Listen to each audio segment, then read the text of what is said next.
Israel আর মিশরের সম্পর্ক দিন দিন আরও জটিল ও উত্তেজনাপূর্ণ হয়ে উঠছে। গাজার সীমান্তে শরণার্থী সংকট আর সামরিক উত্তেজনা দুই দেশের মধ্যে দূরত্ব আরও বাড়িয়ে দিয়েছে।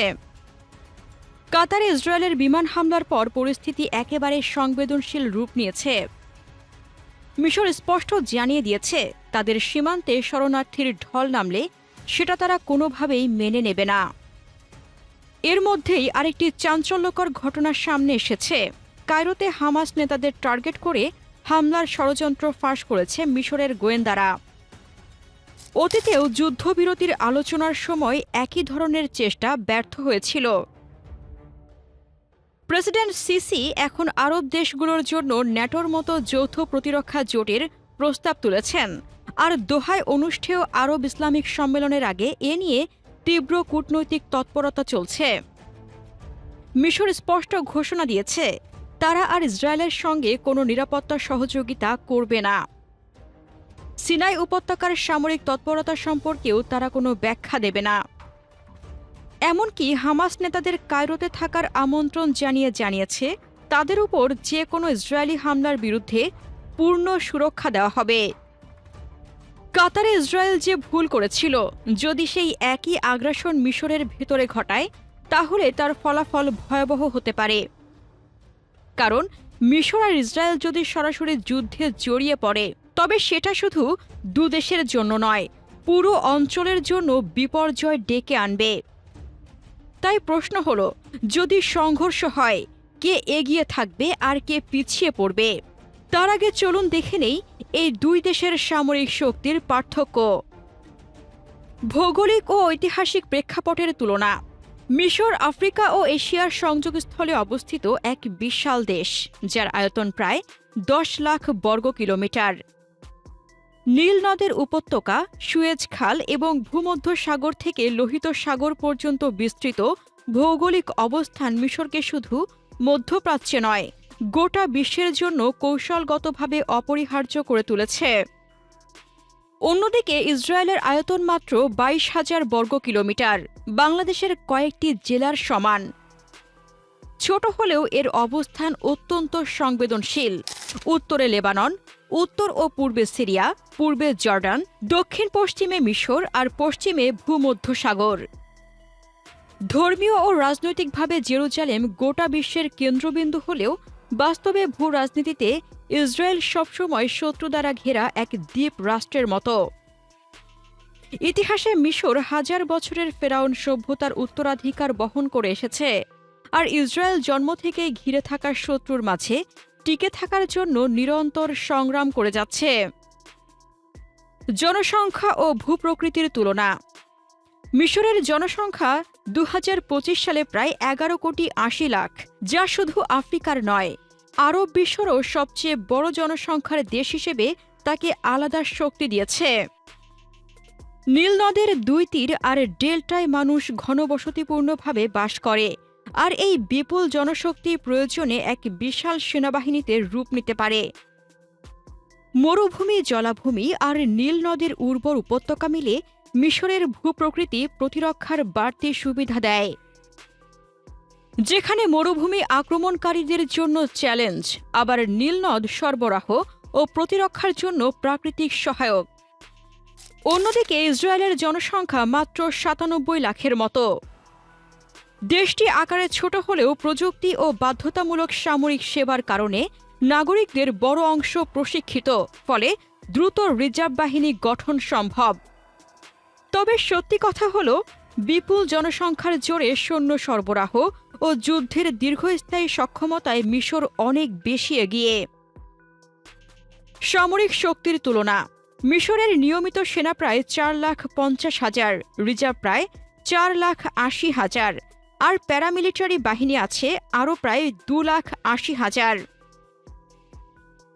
সব মিলিয়ে প্রায় 10 লাখের মতো সৈন্যকে যুদ্ধক্ষেত্রে নামানোর সামর্থ্য আছে মিশরের, যা আফ্রিকা ও মধ্যপ্রাচ্যের মধ্যে সবচেয়ে বড়। অন্যদিকে ইসরায়েলের নিয়মিত সৈন্য সংখ্যা প্রায় 1,70,000, আর রিজার্ভ আছে 4,60,000, অর্থাৎ জনশক্তির দিক থেকে মিশরের দাপট দ্বিগুণ। স্থলবাহিনীতে মিশরের হাতে আছে 40,000-এর বেশি ট্যাঙ্ক। এর মধ্যে 1,360 আমেরিকান M1 আব্রামস সবচেয়ে শক্তিশালী। এছাড়া শত শত পুরনো M60, সোভিয়েত আমলের T-62 আর T-55 এখনও রিজার্ভে আছে। ট্যাঙ্ক ছাড়াও প্রায় 10,000 সাঁজোয়া আর 2,000-এর মতো আর্টিলারি ও রকেট লঞ্চার আছে। ইসরায়েলের হাতে ট্যাঙ্ক আছে প্রায় 1,650টি, যার মধ্যে তাদের নিজস্ব মার্কাভা 4 আধুনিক ও শক্তিশালী, তবে সংখ্যায় মিশরের তুলনায় অনেক কম। আকাশে মিশরের শক্তি আরও ভয়ঙ্কর, প্রায় 1,100-এর বেশি যুদ্ধবিমান রয়েছে। এর মধ্যে 220টি F-16 ফাইটিং ফ্যালকন, ফ্রান্স থেকে কেনা রাফাল, রাশিয়ার MiG-29M/M2, কিছু মিরাজ 2000 আর আকাশের নজরদারির জন্য E-2 হকআই। হেলিকপ্টারের মধ্যে আছে 45টি অ্যাপাচ, সঙ্গে Mi-24/35 ও Ka-52, যেগুলো যে কোনো স্থলযুদ্ধে দানবীয় সহায়তা দিতে পারে। ইসরায়েলের হাতে আছে প্রায় 600 যুদ্ধবিমান। এর মধ্যে সবচেয়ে আধুনিক হল 50টি F-35। এডিআর স্টেলথ প্রযুক্তির কারণে এগুলো বিশ্বের সেরা ফাইটার জেটগুলোর একটি, তবে সংখ্যায় মিশর প্রায় দ্বিগুণ। আকাশ প্রতিরক্ষা ইসরায়েলের আয়রন ডোম, ডেভিড স্লিং আর অ্যারো 3 সিস্টেম বিশ্বসেরা হিসেবে খ্যাত, যেগুলো স্বল্প ও দীর্ঘ পাল্লার ক্ষেপণাস্ত্র প্রতিরোধে কার্যকর, কিন্তু এগুলো মূলত নির্দিষ্ট এলাকায় কাজ করে। অন্যদিকে মিশরের হাতে রয়েছে রাশিয়ার S-300VM, আমেরিকার প্যাট্রিয়ট আর সঙ্গে বুক ও টোর সিস্টেম, যেগুলো দেশ জুড়ে বিস্তৃত নেটওয়ার্ক তৈরি করেছে। সবচেয়ে বড় পার্থক্য তৈরি করেছে নৌবাহিনীতে। মিশরের হাতে আছে 2টি মিস্ট্রাল ক্লাস অ্যাম্ফিভিয়াস অ্যাসাল্ট শিপ, 3টি ফ্রি MM ফ্রিগেট, 4টি মিকো A-200 ফ্রিগেট, 4টি টাইপ 209 সাবমেরিন আর ডজনখানেক করভেট ও পেট্রোল ভেসেল। ইসরায়েলের নৌবাহিনী তুলনায় ছোট, 6টি ডলফিন ক্লাস সাবমেরিন আর প্রায় 14টি কাভার্ড ও মিসাইল বোট, ফলে সমুদ্র পথে মিশরের শক্তি বহুগুণ বেশি। সব মিলিয়ে ইসরায়েল প্রযুক্তিতে আধুনিক, বিশেষ করে এয়ার ডিফেন্স ও F-35 ফাইটার এগিয়ে, কিন্তু জনশক্তি, ট্যাঙ্কের সংখ্যা, বিমান ও নৌবাহিনীর দানবীয় উপস্থিতির কারণে সামগ্রিক শক্তির ভারসাম্যে মিশর অনেক বেশি ভয়ঙ্কর মনে হয়। অর্থনীতি ও আন্তর্জাতিক মিত্রর তুলনা। মিশরের অর্থনীতি মূলত ভর করে আছে সুয়েজ খালের আয়, কৃষি, পর্যটন আর প্রবাসীদের পাঠানো রেমিটেন্সের ওপর। 2025 সালে মিশরের জিডিপি প্রায় $450 বিলিয়ন, প্রতিরক্ষা বাজেট প্রায় $16 বিলিয়ন। সুয়েজ খাল দিয়ে বছরে বিলিয়ন বিলিয়ন ডলার আয় আসে, আর এই খালকে কেন্দ্র করে মিশর বৈশ্বিক বাণিজ্যের জন্য অপরিহার্য হয়ে আছে। অর্থনীতি নানা সংকটে থাকলেও মিশর যুক্তরাষ্ট্র, ফ্রান্স, জার্মানি, রাশিয়া ও চীনের সঙ্গে একসঙ্গে কূটনৈতিক ও সামরিক সম্পর্ক রাখে, ফলে মিত্রতা শুধু একপাক্ষিক নয়, বহুমুখী। অন্যদিকে ইসরায়েলের জিডিপি প্রায় $520 বিলিয়ন, যা মিশরের চেয়ে কিছুটা বেশি। প্রতিরক্ষা বাজেটও তুলনামূলক বড়, প্রায় $24 বিলিয়ন। ইসরায়েল বিশ্বে উচ্চ প্রযুক্তি, সাইবার সিকিউরিটি ও প্রতিরক্ষা রপ্তানিতে শীর্ষ অবস্থানে। তবে তাদের সবচেয়ে বড় শক্তি হল যুক্তরাষ্ট্রের সরাসরি সহায়তা। আমেরিকা থেকে প্রতি বছর বিলিয়ন ডলার সামরিক সহায়তা ও উন্নত অস্ত্র পায় তারা। ইউরোপীয় দেশগুলোরও সমর্থন থাকে, তবে প্রধান ভরসা যুক্তরাষ্ট্র।